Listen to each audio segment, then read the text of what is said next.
Olá, seja bem-vindo, seja bem-vinda a mais um episódio do podcast PRECISO SABER, o podcast da Academia Judaica. Eu sou Karina Calandrin, sou professora da Academia e também host aqui do podcast. Esse é um podcast para quem tem perguntas, porque sabemos que no judaísmo mais importante do que respostas é fazermos as perguntas certas. Nesse podcast temos a honra de receber Jonathan Arkush, que é ex-presidente do Board of Deputies of the British Jews e atualmente preside a Memorial Foundation for Jewish Culture, uma das mais importantes instituições de fomento à cultura e liderança judaica global. Ele é uma das grandes vozes quando se trata de enfrentar os desafios do antissemitismo, da polarização e da renovação do legado judaico no século XXI. Jonathan, thank you very much for accepting our invitation. And we're going to start our conversation. Bom dia, and thank you. So, as president of the Memorial Foundation, you work at the intersection of legacy and innovation. So, what does Jewish culture mean to you today? It's the widest possible definition of Jewish expression. And the Memorial Foundation, which started off as a grant-making body, now still gives grants, but it's less of its priority. But where it gives grants towards people who are fostering Jewish life, not only in the traditional sense of teaching literature and text, but also music, theatre, poetry, art. Whatever is a Jewish expression might qualify for a grant. But as you know, because we're here at the Nahum Goldman Fellowship, our flagship program now is training future Jewish leaders. That's the business we're in. And the decision was taken very wisely, in my view, 30 years ago, that Jewish culture needs most now Jewish leaders. So we're training the Jewish leaders of the future. And what characteristics these Jewish leaders must have, in your opinion? Even considering the time that we live today, the challenges that we are facing, considering the anti-Semitism, after October 7th, we are seeing around the world, even here in Latin America, in Great Britain, in the United States, we are seeing a huge growth of anti-Semitism. So what characteristics these leaders must have? Well, first of all, they must have the ability or the potential to lead. That's the same in a Jewish and a general context. They must have the inner ability to step forward and lead from the front. In terms of Jewish common leaders, they need to have a clear sense of Jewish identity and be able to transmit that to others in an effective way.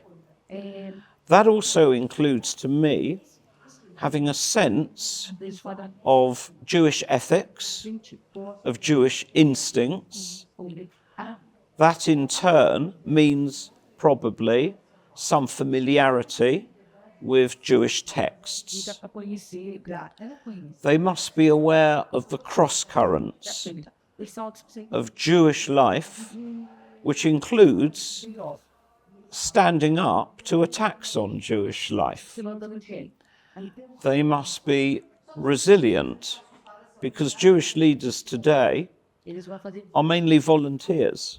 They have a day job, and they have to do their day job to earn their living. And at the same time, as every Jewish volunteer knows, it takes over your personal life, takes over your weekends, and yes, it can cut into your professional life as well.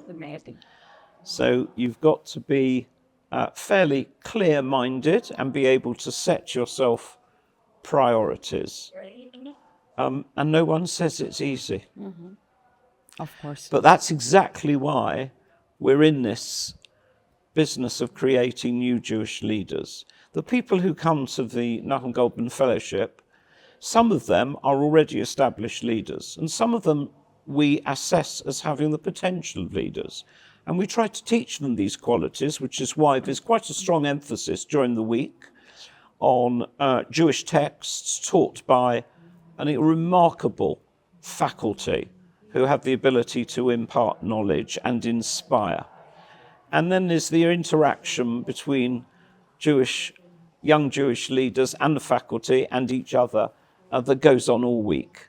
And you leave here after a week, I'm convinced, at the very least refreshed, and probably for most people informed and with a far better sense of how to lead your communities. And your leadership spans religious, political, and cultural spheres. But personally, how has Judaism shaped your path? Is it a set of values, a spiritual practice, or a sense of mission, or all of that and more? It could be all of that. One of my early memories as a young teenager was my parents taking me on a march for Soviet Jewry in London. It was in the 1970s, where the rallying call of Jews across the world was "Let my people go."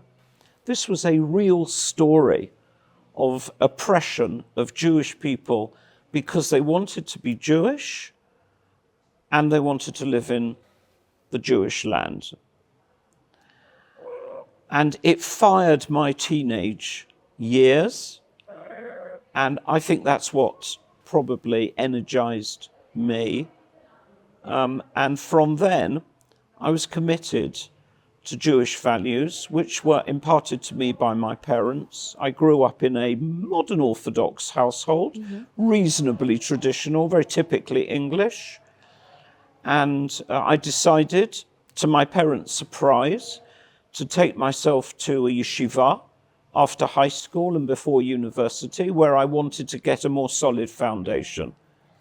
And then I became a Jewish student leader, and then I became a community leader in my synagogue, and one thing led to another. And you are also a lawyer.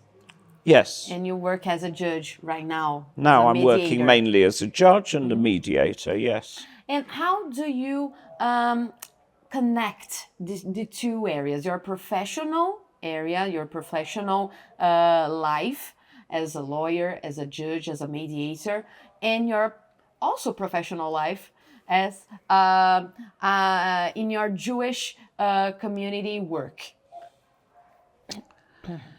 It's a very interesting question. On the one hand, most of us want to keep our politics, our religion, and our professional life separate. And I sort of did for many years. But of course it's timely you ask the question, because this week's Parashat HaShavua is Shoftim. And Shoftim, judges, starts off with advice about how to judge. Be fair. Don't give excessive leniency to a person because he's rich or because he's poor. You've got to, justice is blind.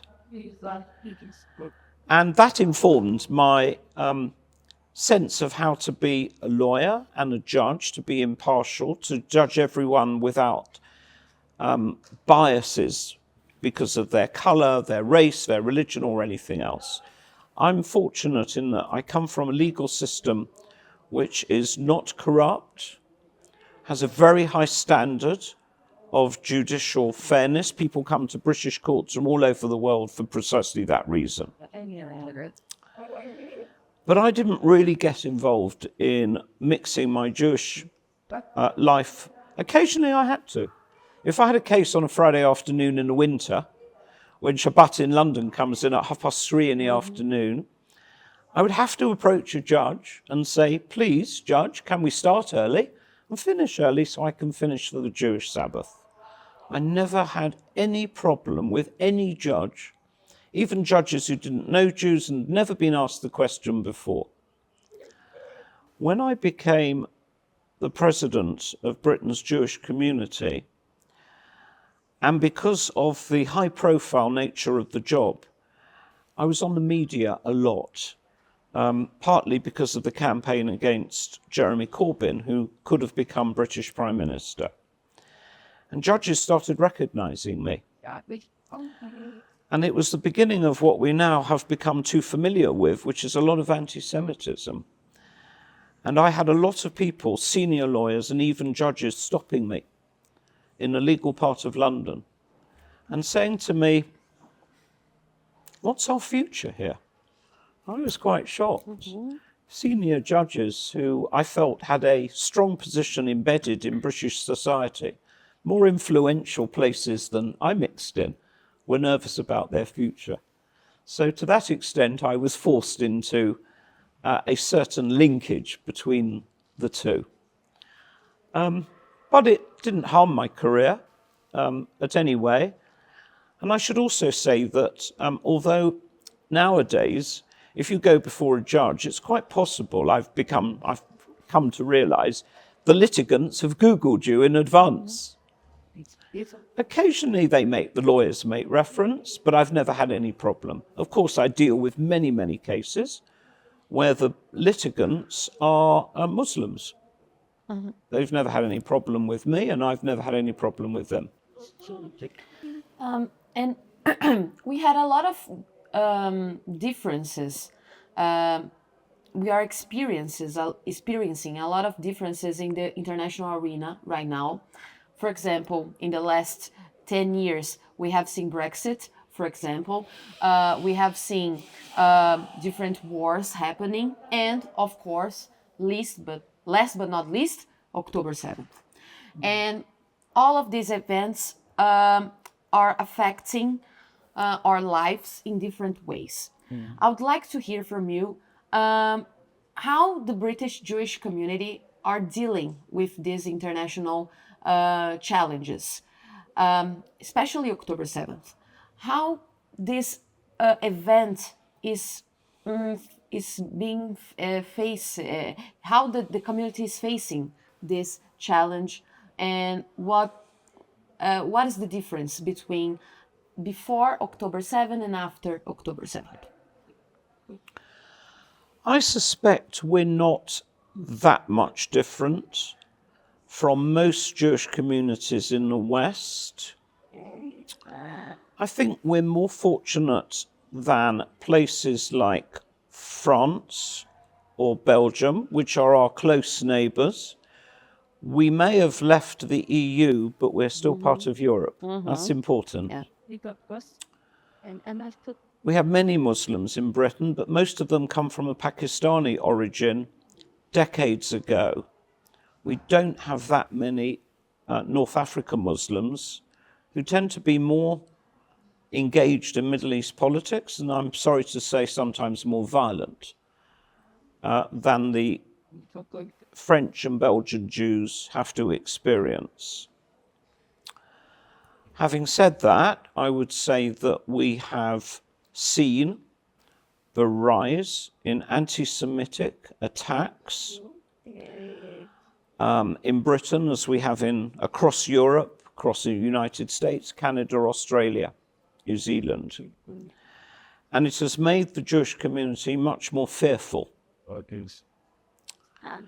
At the same time, I don't think I am unusual in that I've maybe once heard an anti-Semitic remark being directed at me. I don't go into central London on a Shabbat afternoon and go anywhere near these large demonstrations for Palestine. I don't need to, so I don't feel them, but I'm aware of them. Mm-hmm. I'm aware of the BBC's approach towards Middle East conflicts, which I'm sorry to say is not impartial. Mm-hmm. It consistently portrays Israel in a bad light, and it's a pattern. We point it out, they apologize, they say it won't happen again, and 2 weeks later it happens again. So we have no trust left in the BBC or Sky or most of the British media. Most of the British newspapers, on the other hand, are very pro-Israel. In my experience, most British people either don't care about the Middle East any more than they care about civil war and famine in Sudan, or they're on Israel's side. Despite all the BBC portrayal, they sense Israel is embattled and Israel is the underdog. And the British have a great sense of fairness and sympathy with the underdog. I know that in many places Israel is portrayed as somehow the aggressor, beating up on the poor, defenseless Palestinians. But we know the reality, the size of Israel, the numbers of Muslims compared to Jews and Israelis. Israel is the underdog, and if it wasn't strong, it could not survive. Obviously, everything has got much worse since October the 7th. Much, much worse. We have students who have been put in fear on their campuses. We have had the most, I would say, incredible anti-Semitic teaching coming from the university academics who should know better. But they've been consumed by modern ideology, diversity, equality, and inclusion, where somehow it applies to everyone except Jews and Israel. But we fight it.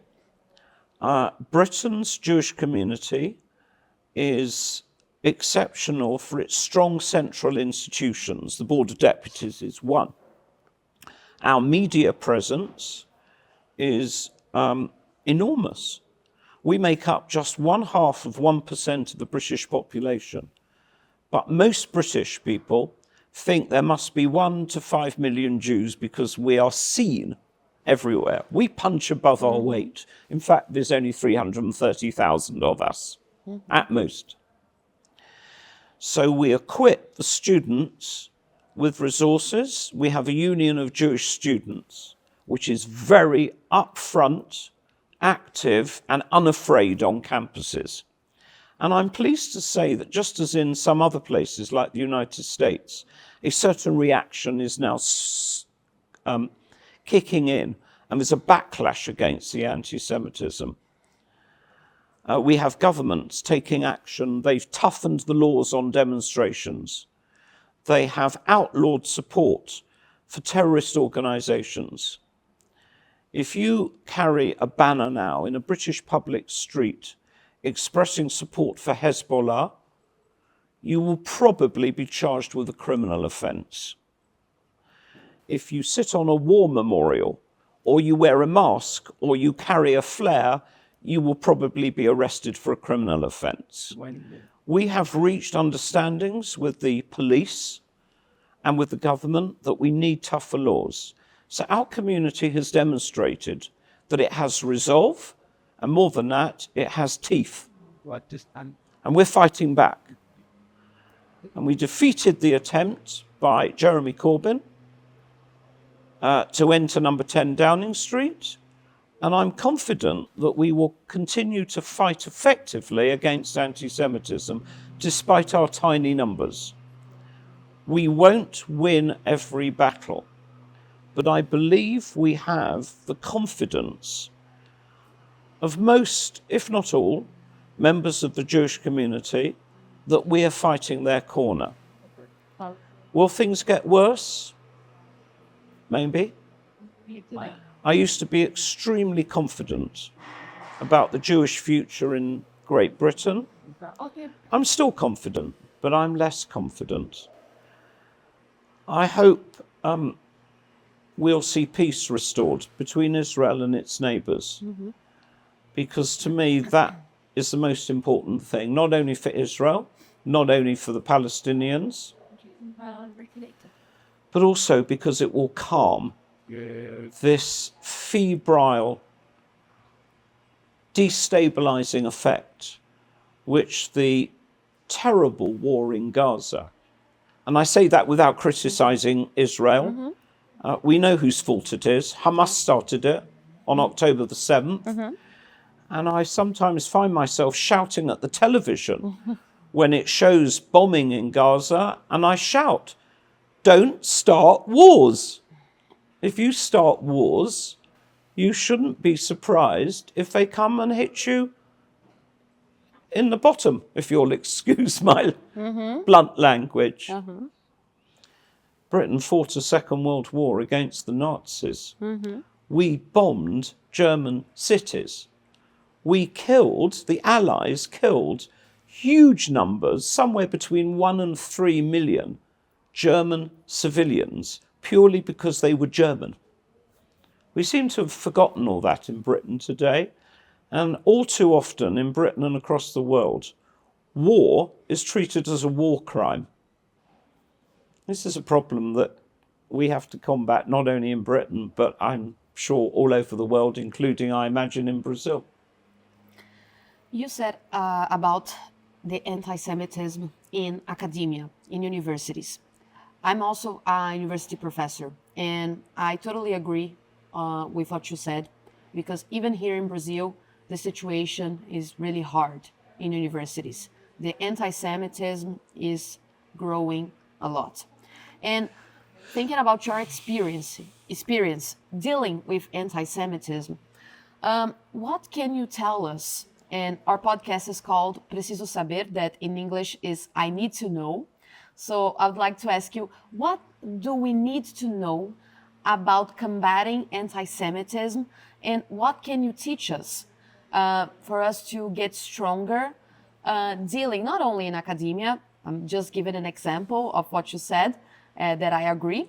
How can we deal with anti-Semitism in our society, and how can we as Jews deal with this connection with non-Jews, not fighting, but dealing with this anti-Semitism, and even if we need to fight, if we can fight? Well, first of all, I want to be clear that I'm not assuming that the British Jewish community is in any way superior in its knowledge to the Brazilian Jewish community. It's entirely possible, I'm not aware, that the Brazilian Jewish community is better at fighting it, and we can learn from you, and we must learn from each other. I would say that the Board of Deputies has already strong links with CONIB in Brazil, and we share resources, we share information. Our leaders meet quite frequently, often under the aegis of the World Jewish Congress, which, based in New York, does a pretty amazing job of sharing resources and information. The lesson which I think we need to draw is, first of all, be unafraid. Don't be overawed by the fact that we lack numbers.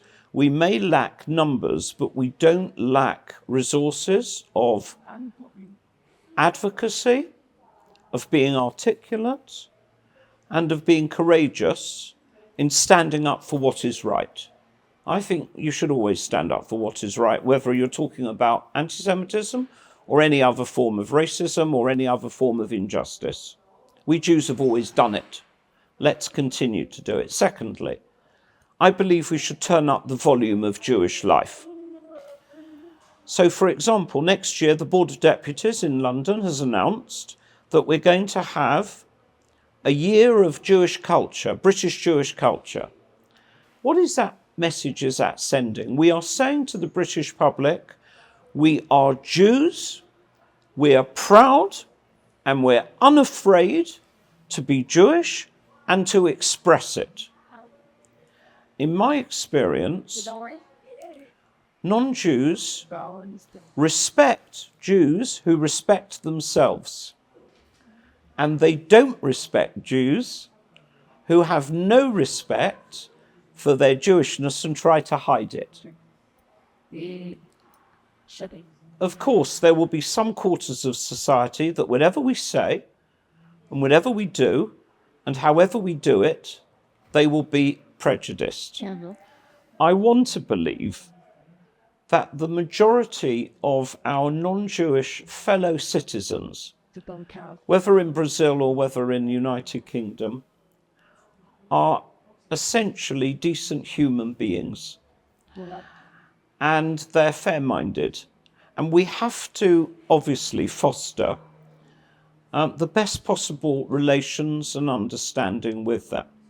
And I think the third lesson, which I've learned as a leader, is that we must resource, in Brazil's case, CONIB, and other Jewish leadership organizations, with the resources to employ Jewish professionals who can formulate our case, write the speeches, and in the case of the Board of Deputies, we have a small but dedicated staff, and they foster very close relationships with senior civil servants.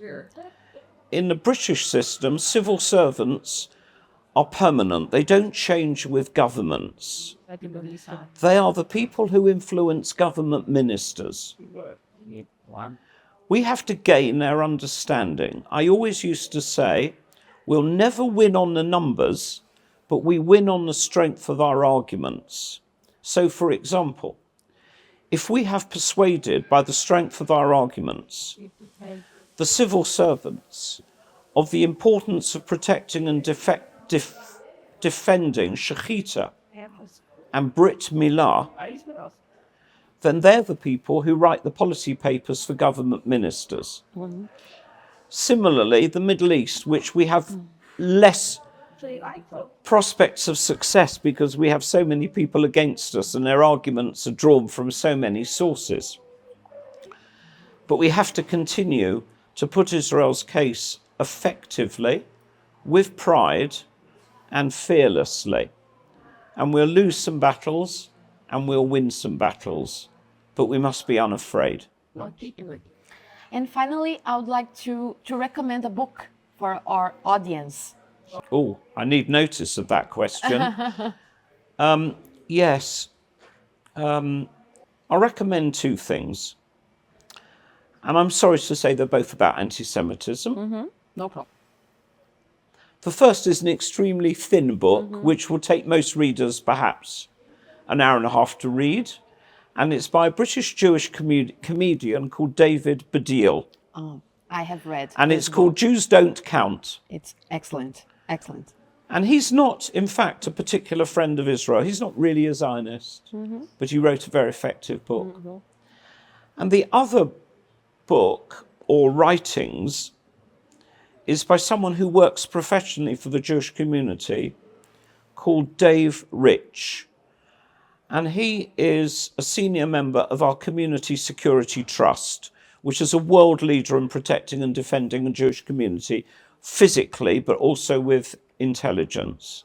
And Dave Rich has written a number of books about the left's problem with the Jews, but he also writes essays, and I would strongly recommend Jews all around the world, if they want to understand and deconstruct the arguments of our opponents, read subscribe to his free emails about the arguments against us and how to take away the basis of those arguments. Dave Rich.